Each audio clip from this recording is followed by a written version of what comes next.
आपल्या शासनाकडे एक चांगली सँड पॉलिसी नव्हती। त्यामुळं मोठ्या प्रमाणावर राज्यामध्ये अवैधपणे रेती उचल सुरू होती।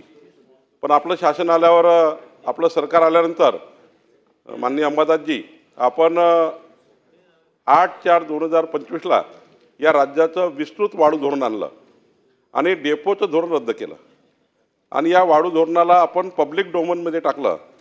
जेव्हा आपण ते मंजूर केलं पब्लिक डोमेनमध्ये जवळपास 1200 त्या ठिकाणी नवीन सुधारणा करण्याच्या सूचना पब्लिक डोमेनमध्ये आल्या। त्यानंतर त्या सुनावण्याचा आपण सर्व काही विचार केला। आपण कलेक्टर कॉन्फरन्स घेतली।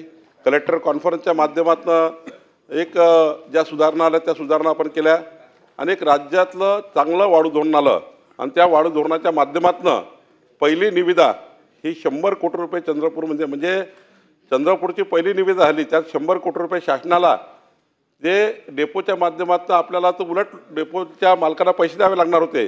इतर शासनाला 100 कोटी पहिला रेतीघाट वाळूघाट हा लिलाव झाला आणि असे आपण आता एडीओ वाईज या राज्यातल्या एडीओ सह जसे जसे वाळूघाट आहे तसतसे वेगवेगळे लिलाव करून छोटे लिलाव आपण त्या ठिकाणी करून शासनाकडे आता पुन्हा एकदा चांगला महसूल त्या ठिकाणी प्राप्त होईल आणि कंट्रोलिंग करणे जिल्ह्याचा एक वाळूघाट करण्यापेक्षा छोटे वाळूघाट त्या ठिकाणी लिलाव करण्याची योजना आणली।